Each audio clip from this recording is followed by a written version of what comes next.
You're watching Public Affairs. Berkowitz is my name and politics is our game. And we will be doing politics this evening because we have as our guest somebody who knows a great deal about local, state, and national politics. She fled Hungary when she was 7 years old. She went to Cleveland, which is an interesting environment in itself, and then went to, as an undergrad, got her degree from Washington University of St. Louis, a great university, George Washington University, another good university where she got her training in law. She spent a little time at the House Ways and Means Committee where you would learn a lot about taxes and other important issues, one of the most influential committees in the Congress to be staffing on. With AFSCME then for a while, the Public Employees Union, that's the federal, state, county, municipal employees? Not federal. Not federal, just state, county, municipal. Okay. AFSCME. Yeah, that's right. Okay. And ninth year, she is in her ninth year in the state legislature, right? Yes. In the 18th district, which was changed a bit a few years ago, but now includes an interesting, and it prepares her for what we're talking about this evening, because it is, she puts it, sort of a regional or a blend of suburban and city residents, starting in Rogers Park, which is in the city of Chicago, a slice of that, 10% perhaps of your district. That's right. In Rogers Park, moving up through Evanston, sometimes viewed as fairly liberal, People's Republic of Evanston, some would say, going into somewhat more conservative areas like East Wilmette, and then into Kenilworth, a lot more conservative, and then Winnetka, more of a blend these days between Republicans and Democrats, and a bit of Glencoe. And our guest, of course, is the chair of the Mass Transit Committee, and she is State Representative Julie Hamos. And she is on the hot seat, not so much this evening on the hot seat, but on the hot seat in general, because everybody's been talking about mass transit, about the breakdown in mass transit, about the crisis. So we start with Carol Marin. And you know, when Carol Marin is critical of the idea of reform, which is being bandied about here, as she was in the Sun-Times September 16th column, she says for the last 15 years, Representative Hamos, people have been talking about reform, and it goes on and it doesn't happen. So why should we take it seriously anymore? She says, just forget the word reform. So if a lefty, or at least somebody on the left like Carol Marin, is skeptical about what you can do, are others on the right or in the center going to be even more so? Well, I read that Carol Marin article too, and I think what she was saying was that we've been paying a lot of lip service to reform, the idea of reform. What I am doing in Springfield is building a House Mass Transit Committee, as we've had for 2.5 years, that really has taken a hard look at this whole system. So it's not just about the CTA, it's CTA, Metra, and PACE, and then their relationship to their parent agency. And what we're trying to do in a very serious way is to give that parent agency, the RTA, a bigger role so that they will create an integrated, a regional transit system. That to me is solid reform. It's what the Auditor General said we ought to do it as part of the first independent audit. And I still believe in reform. I think we do need to make changes instead of just handing a blank check to the system, which we are not inclined to do. But the RTA, its kids are, as they call them, they're dysfunctional family. Dysfunctional family with the CTA, Metra, and PACE. Yeah. But a lot of focus on one of those kids, maybe the bad child of the group, the CTA. Yes. The Chicago Tribune, September 16th, which is the day we're taping this show. You'll see it in the suburbs more in the last week in September, in the Chicago metro suburbs, and on October 1st in Chicago and Aurora and surrounding areas. So some things may happen from the time we tape it and you folks see it, but one thing that's not going to happen is it's not going to be dramatically better for the CTA in terms of its safety, its performance. The Tribune, the Chicago Tribune, September 16th, really, it just goes through it and says there's mismanagement galore, the records aren't to be found when there's a major accident. The employees themselves say they don't have the proper training, the proper equipment's not being used. So again, why is it going to be different now? In 1992, the president of the CTA talked about reform. In 2002, in 2004, in 2000, every year, if they were all talking about reform and asking for more money and promising reform in exchange, why is it different this time? You know, I don't think that's exactly the way it's worked. In terms of the legislature, we have not looked at the system for 24 years. We found out only 2 years ago that they were really running into problems with their financial needs. And then for all the time before that, they kind of disappeared from sight. So they were kind of running a system, getting by. And let me just say two things about these articles. One is that, to the mayor's credit, there has been a change of leadership. Now, I wasn't a huge critic of Frank Kruse, the predecessor to the current president, Ron Huberman, as much as other people were. But I think having new leadership does make a difference, and I think he has a different management style, is demanding more accountability. Ron Huberman is, so that's one thing. The second thing, in some ways, I don't mean to be an apologist for the CTA, but in some way, these terrible stories with the safety board coming in now with this very negative report speaks to the fact that they have been scrimping on maintenance. The truth is, for the 2 years I've been studying this system as the chair of the House Mass Transit Committee, they have literally been taking from their precious maintenance funds to pay for operating dollars because they have not been able to fill the budget any other way. That's a problem. So in part, this speaks to the need to improve our funding situation at the CTA. But is it more than that? I mean, you know something about unions. You're a supporter of unions. So yeah, not in always, but not always, yes, but sometimes. That's right. Unions can tend to bias entities to be, in terms labor intensive in how they do things. Just today, September 16th, Ron Huberman, talking on one of the morning talk shows. I think it was Alan Kraszewski's News Views. Is talking about various things that they're now going to do in terms of there are cars that are essentially camera cars that photograph the equipment, photograph the tracks as they move along. So in other words, it inspects in a much more efficient, cost-effective way and probably a safer way than they have before. That's good. But see, this is the problem, is that you do some of these things. Why wasn't it done 5 years ago, 10 years ago? It's not necessarily a matter of money. In other words, it's a matter of using the right equipment, the right techniques, as opposed to throwing 15 more people out there because, let's face it, that's what the unions want, and those are votes. But I think, again, if you read these articles and you read the report, it doesn't speak as much to the union problem as it does to better management. So it's about needing better supervision, better training of the supervisors. So I'm really hoping that they'll be able to turn that around, and I think they will. I mean, they're going to do what they can. Ron Huberman sees the handwriting on the wall here. This is a very old system. It needs constant upkeep, constant vigilance. We need to give them more maintenance dollars to do better. Radogno, one of your colleagues in the legislature, Senator Christine Radogno, she's in the news this morning, and she's critical of, she says, well, it's fine to have Huberman there, it's a new person, it may be reformed, but it's still the mayor's guy, and she points out doesn't really have any transportation background and experience. Is that a legitimate criticism? Not really. I think that if the one thing that Ron Huberman is known for, it's being a good manager. And I think that's what that system needed. And I think good managers know how to move from one industry to the other. We see that all the time in the corporate world. All right, so there's that change. There's Jim Riley, who's the new chairman of the RTA. And we're trying to give the RTA some new authority and some new responsibilities. And I am feeling good that the leadership they have at the RTA is ready to take on that task. Again, they have 3 strong children, and their children, all these 24 years, have been running off as independent agencies running their own transit systems. We want the RTA to exercise real leadership and bring them together and knock some heads sometimes. This is something that Bill Holland's report, the Auditor General, pointed out.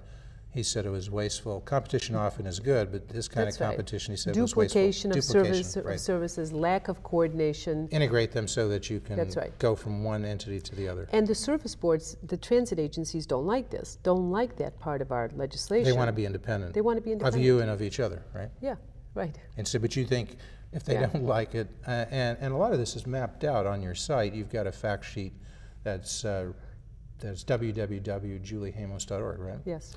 And on the fact sheet, you map out a lot of the processes that, as a part of this legislation, would occur in terms of more strategic planning, more reporting, more monitoring, and so forth. Performance measures listed on the website and being tracked and accounted for, fiscal oversight, more accountability, I mean, more sunshine on the whole process, making the agencies conform to some kind of strategic plan of the region, and if they don't, giving the RTA some tools to do something about it. These are all very new powers that we're trying to give them. And as I'm telling you today, September 16th, the transit agencies are actually trying to undo some parts of our legislation. So at this point in time, we have legislation pending in Springfield. It's 231 pages long.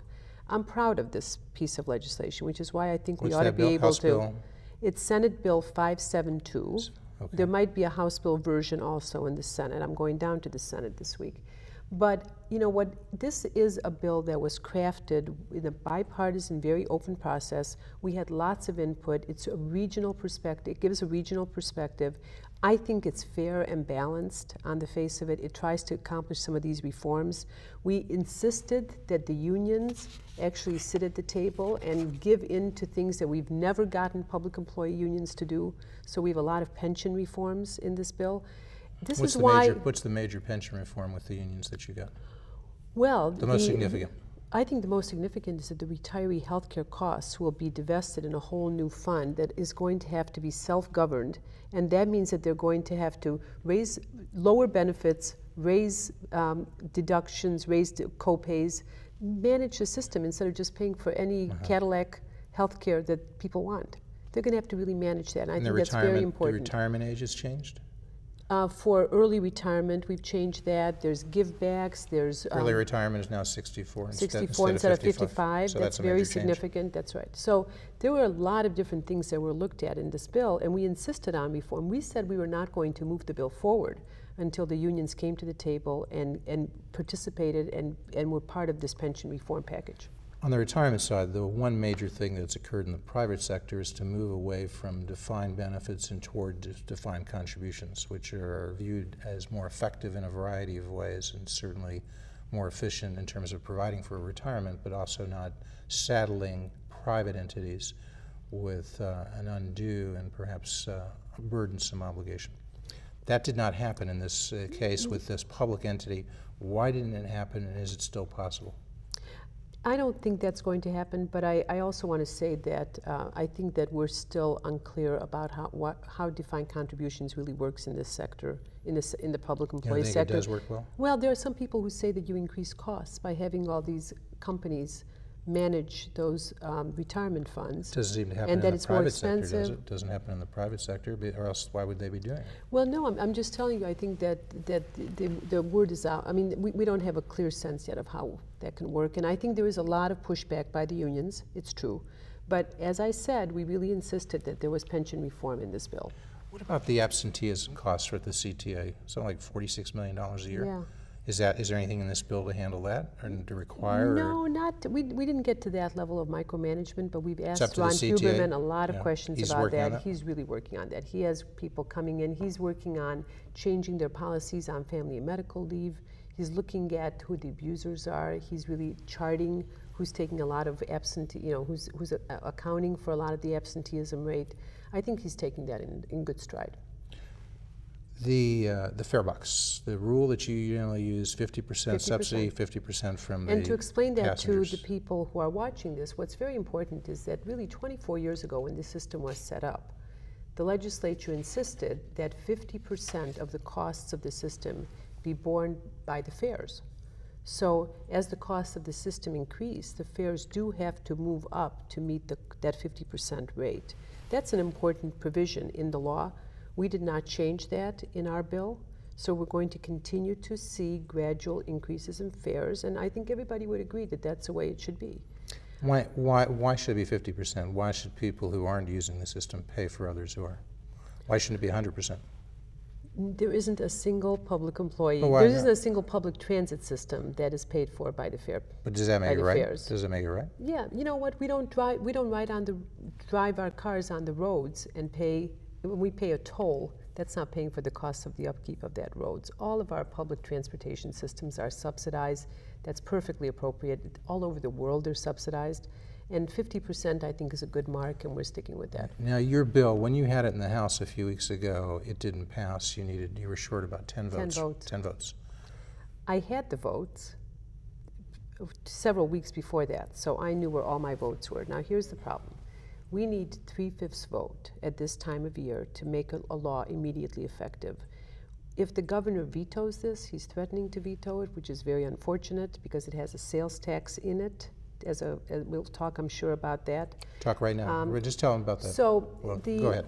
you know what's really what this bill provides for is long-term comprehensive funding of the system. It also provides for reforms, as I said, funding with reform. Okay. The funding piece, we have two different kinds of taxes in this bill. Nobody likes taxes. I certainly don't either. However, we have to pay for it somehow. So what we have provided for is a small increase in the sales tax, the regional sales tax. The 6 counties where we have this mass transit system would be increasing the sales tax by 1/4%. And that means that when people make a $100 purchase, it's an additional quarter. That's what that translates to. Then we also have in there a Chicago-only real estate transfer tax. The governor has stated that he doesn't like the sales tax. We don't like sales tax either, but it has been the way we've been funding the system since 1983. So we are using that, we're increasing it a little bit. So we need 3/5 vote to pass the bill. If the governor vetoes it, I hope he won't, we need 3/5 vote to override. So the same 3/5 that we need to pass it is what we would need to override it. Unfortunately, when we called the bill the day after Labor Day, at that time, the House Republicans had decided that they wanted to couple the transit bill with what we call a capital bill, a road infrastructure, capital budget. A capital budget. For capital programs. That's right, for infrastructure improvements. Which would be for schools and roads. Roads and bridges, transit, capital transit, and schools. Okay. We need that, but they've coupled these two things right now, so they withheld a lot of the votes that I was counting on, and I knew I had. Republicans, some Republicans did. Republicans. But then you lost some to some Democrats who were pushed by Rod Blagojevich I not lost to go along 4 with the bill. Democrats who said they were withholding their vote for the governor because he wanted to see health care.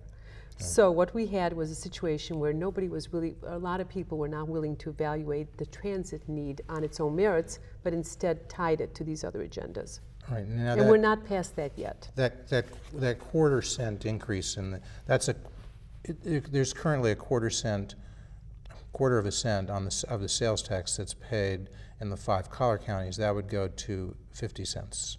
For the RTA. Or 0.5%, excuse me, right? For the RTA, and that would be, and those counties would then have the opportunity to voice an opinion on how those funds were spent, and they would be spent in those specific counties, right? Well, let me explain. Is that right? So all these years we've been paying for that 50%. Remember, we said is the fare box. The other 50% is the state subsidy. The state subsidy, or this public subsidy, has been the sales tax. In Chicago and Cook County, we have been paying 1% out of the sales tax goes to the RTA. Now we're going to increase that to 1.25% going to the RTA under my bill. In the 5 collar counties, they've been paying only 1/4% for all these 24 years. We're going to increase that by 1/4% for the RTA, and then we're going to also add on an additional 1/4% in the 5 collar counties for local road projects. That will be kept locally. These are the 5 fast-growing counties. What are those we've 5 been told. counties? Quickly. Well, Lake, Will, DuPage, Kane, McHenry. Okay. And in those 5, it will go up an additional 1/4% kept locally to improve their roads. All right, Senator Radonio, again, speaking on September 16th on one of the morning news shows, said the vast majority of suburban residents, according to Senator Radonio, don't use mass transit at all. So what's in it for them? We have 2 million rides a day on regional mass transit. If even 100,000 of those people were not taking mass transit, they would be clogging the roads. But how So many are everybody they is affected by suburbanites? this. How many are outside the city? Well, 1.6 million of the 2 million are CTA's rides. Okay. So But some of those are suburban. Some of those are suburban. But you could see your point. No, I can't, because the truth is, if we didn't have a strong mass transit system and people were all driving, everybody would be affected by that. So riders as well as drivers are impacted by this bill and are benefiting from this bill. The point also is that a sales tax, and the governor makes this point, a sales tax is regressive. He prefers closing these corporate loopholes, as you know, for the income tax. But does Chris Radonio favor? Well, she didn't say. She says she favored fees that were more closely tied to transportation. Do you have an idea of what she might mean? And could you see as a compromise looking at some fees that were more user-oriented, that would be paid by transit users? Well, I don't really know what that means. Yeah, So one okay. example is a gas tax. So That's one example, right. People have suggested that we should increase the gas tax And and indeed, put some of the that counties money. wanted to do that, and the governor's vetoed some authorization to allow counties Yeah. to voluntarily increase their own sales tax, right? Well, that's a sales tax, though. Yeah. But on just the gas tax, Has he also done the same thing on the gas tax? I don't think we've had any gas Yeah, tax. okay. See, the No problem is proposals that yet, okay. the problem is we're kind of in a tough spot right now with Okay. the gas tax because the gas tax is pretty high. So it's tollways. I suppose we could increase tolls and then put the money into transit. We could increase gas taxes. Nobody wants to do that with $3 plus gas tax. We could increase or get gas prices. We could increase vehicle registration fees and driver's license fees. That doesn't generate the money we need for transit. So I don't know really what she means. The corporate tax loopholes that the governor's suggesting, I have supported all of his ideas for corporate tax loopholes, but he has not been able to pass them. Right. And the Republicans don't Okay. exactly like those either. So I don't know where we're going with that. So as you look at it now, that's the impasse, is that the Senate is now, as you say, coming up with its own bill that may gut some of the things that you've been We're trying to do. guarding against it. Okay. Yeah. And the governor's looking at this. Is the date now that the CTA had said there was a doomsday, they were going to raise fares, they were going to cut back on service. The doomsday was going to be today. September 16th. When you and Now I is it put- scheduled right. this, I thought today we'd be talking about So the now impact. is that doomsday put off till November now? November 4th, Okay. I'm told. All right, so between now But and it's November kind of 4th, funny money. They got an advance on next year's Right. budget to pay for the 6 weeks. So if they don't, if there's no legislation if there's nothing addressing this, the problem with the CTA and the other kids will be worse by the end of It'll be worse because we will October. have taken some money from next year's budget, and then they're going to be even Okay. in a deeper hole. So to solve this, what you do need is obviously some give by the governor, perhaps You know, it's not just the governor. So let me explain. I really think that the issue is that there's an attempt to try to bring in this capital budget, the capital bond program. I think if there was an agreement by the leaders on what that capital bond program could be, I think we would also see a positive vote for transit. I think we've built a strong coalition. There's a lot of editorial support. The regional leaders are supporting this transit bill. We can pass this transit bill. It's being held hostage to And it's other likely to be held. agendas. Yeah, and So I think getting it worked out on the other agendas, to me, is a very important so the other consideration. agendas, though, to have a capital budget, you probably, of any size, We need to pay you for need it a somehow. revenue source, That's and right. then gaming comes up. Gaming comes up. Not just an expansion at casinos that currently exist, but either 1, 2, or 3 additional casinos. Perhaps one in the city of Chicago, perhaps one in the Yeah. south suburbs for the Shaw Brothers, which Senate Well, I hope President it Emil wouldn't be Jones for the would Shaw love. Brothers, I know. But Emil Jones We would can't like do that. that. You We think you can't do do that? that. We still Okay. have to be policymakers. Maybe one in Waukegan for Terry Link. We can't do it that way. You don't I think think so? that we could. Okay. I could envision us expanding the gaming somewhat. I don't know if it's going to Casino go or two, as maybe? big. It could. I can envision doing that. I think there would be support for a capital bond program. All of the legislators want to see a capital bond program. That affects all of our districts. We have infrastructure that is crumbling in the state of Illinois. So we have to do this. That, to me, is the key to passing a transit bill before November 4th. So it requires Senate President Emil Jones getting together with Governor Rod It's Blagojevich, really all getting five together with leaders. Speaker Mike Madigan, who we've left All out. 5 of this. leaders. The Republicans have some say in this because it currently requires a 3/5 vote, which would not be the case had you not gone past May 31st, right? And you have the Senate President has 3/5 majority Democrats in the Senate. Technically, he doesn't need any Republicans. Well, if he keeps all Democrats on the I'm bill. going to Springfield tomorrow, and Okay. we'll know by the time this is airing what happened in Springfield. We're going tomorrow. We're not sure they're going to call a transit bill. We're going to see if those 3/5 votes really materialize on transit. But actually, we have Republican votes on this. We have built a bipartisan coalition. We can get this done. If you can get him back from holding Well, this bill hostage. Yes. So I think it really has to do with this other agenda. That takes the 5 leaders working on it, making compromises. All right, let's go back. Let's go to some other reforms that we haven't spoken about. But you know, Professor Robert Brueggemann, who studies this, and he's at the University of Illinois Chicago (UIC), talks about a lot of these reforms. And he says, you know, buses are inefficient, low mileage, low load. You need to get away from them. You need to get sort of back to these old jitney cabs that we used to have that were kind of illicit. Okay, Yeah. but you see, the sense is that more congestion pricing on the I think this is what highway. professors do for a living. Well, no, but They study these this, old-fashioned concepts of jitney cabs. Okay, but you have all this congestion pricing that we could have. You have congestion. You've got buses running in peak periods and with a lot more people, at off-peak periods with very few. Why couldn't the buses vary the price? Yeah, I agree with that. So the CTA should be looking at it. I think they should. And the same thing with the roads, just on the automobiles. I think we should have distance pricing.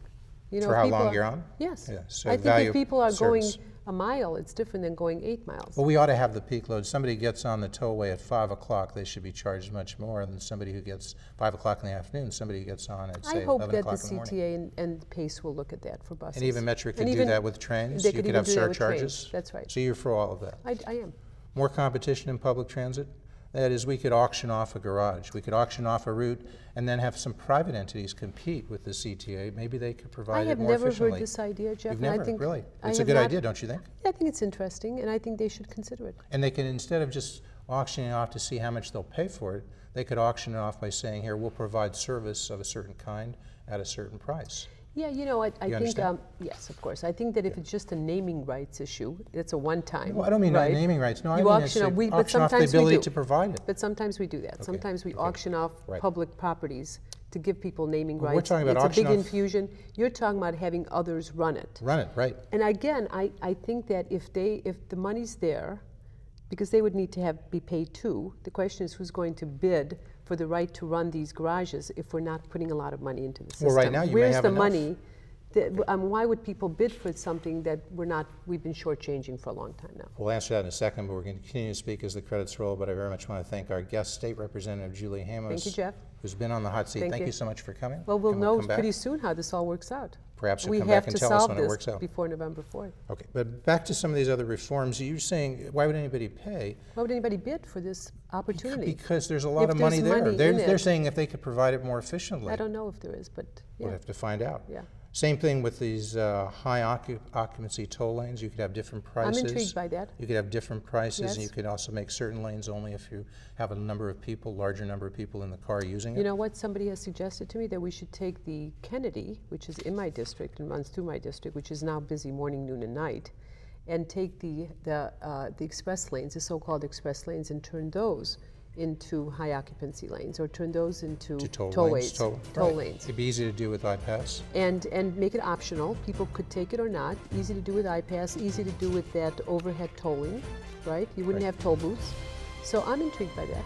But there are all sorts I'd like somebody to study that, there actually. Are things, it's not popular necessarily in my district, but it would be optional. People could take it or not. The idea is we're currently on sort of a 19th century model where people come into the city. In the 21st century, people are working out in the suburbs. They need to go from suburb to suburb. And we know that the maybe Kennedy we need is a crosstown. clogged So all maybe day we need long. a crosstown to get from one area to another. Well, I don't know. An idea as time has come, maybe from 30 years ago. I don't know about that, but I know we can't build our way out of our problems. These I think guideposts, transit is a better investment all the way around. You could have smart cars. People go from point to point, and they get out. They almost take out their little portable car and go to their destination. You heard about those? Yeah, sure. Seriously, I mean, that, we also, you know what else? We also studied. We also studied personal cars. Those little almost like little monorail cars that people could take to, computer program and go to their own destinations. So is the RTA thinking about this now? Really radically changing transportation? I think the RTA, should they be pushing the CTA to do it? I think they should be looking at innovative ways to get things done. But I think that right now they're so harried. I mean, they cannot make it through the year with the budget we've given them. So that's what they really have to concentrate on. Right now, the governor has taken money from next year's budget. That's what they're dealing with. They're dealing with something very immediate, very real.